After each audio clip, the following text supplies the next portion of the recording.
We're here today at COTEC, which is Cranfield University's blast site.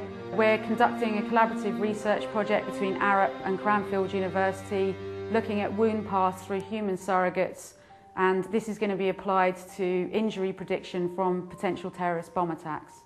I'm Corrina, Cory, I'm project manager. What I'll be doing today is making sure that everyone performs their part of this project correctly, that the LiDAR scanning captures all of the physical test setup data that I require, that the physical test setup is exactly as planned, and that all of the data that we get from that is fed into the computer model.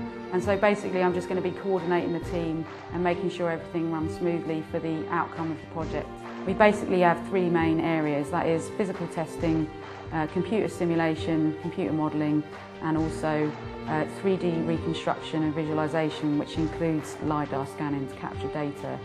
And this test today will bring together all of those areas of expertise. Naomi Green is our computer modelling expert, and what she does is she builds computer models for looking at human injury in terms of blunt impact, and what she'll be doing today is taking the physical data and applying it to our penetration injury model. What we try and do is create models that mean we can test out different scenarios instead of having to do like 100 physical tests. So we might do 1 or 2 physical tests to validate the model, and then after that we can then try out like 100 different scenarios just using a computer model. We then have Chris Shepherd, who's here today, who's a student working with us at Shrivenham.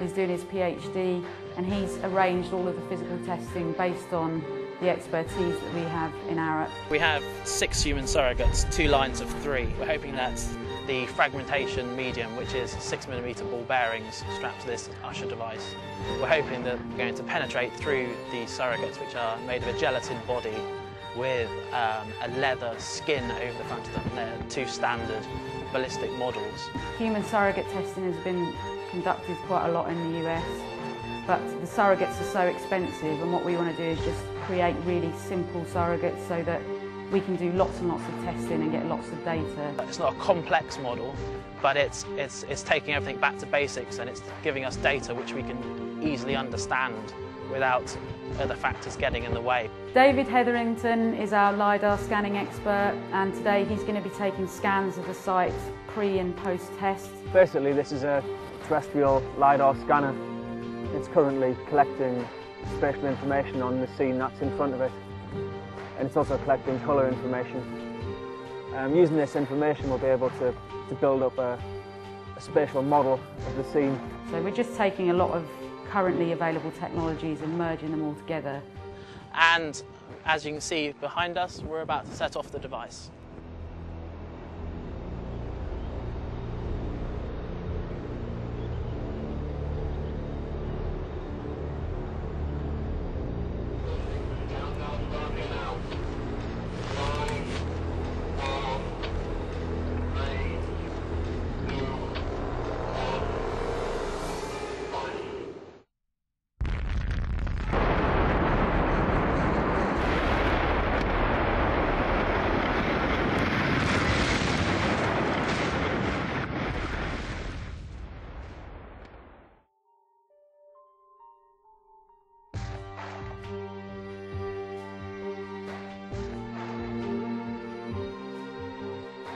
We've just conducted the blast test using the human surrogates, and it's gone very well. We've got the physical test results validate with the theoretical calculations. So basically the bomb was put over there on the test pad.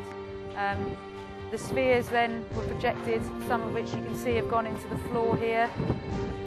This is one of the entry points on one of the surrogates there, and another one here. So it's travelled through the first surrogate, and what we have is another penetration point here with the second surrogate, and this is where the final sphere has ended up, because we calculated that it would go through and not even penetrate the skin of the third surrogate. So basically we're a few centimetres out in our theoretical calculations, which we're quite happy about. What we're interested in with the SOAP is that it keeps what's called a temporary cavity from the projectiles going through the body, and it keeps a permanent record of that temporary cavity. Human surrogates are going to be taken off to be scanned in a CT machine, And then after that, I will then take the image data. It's like a 3D, almost like a 3D X-ray. I'll then take that data into a software package called Simpleware, which allows me to sort of use different imaging techniques. It looks at the grayscale values and things like that, and segment the model so that we can actually see the wound path running through the human surrogate. And then we'll turn that into a 3D model, which can then be put back into the scenario that's created by the LiDAR scanner, and see the whole thing set up. So you can see the blast as a whole and how it affects things, and then go into the micro scale and look at how it's affecting the human.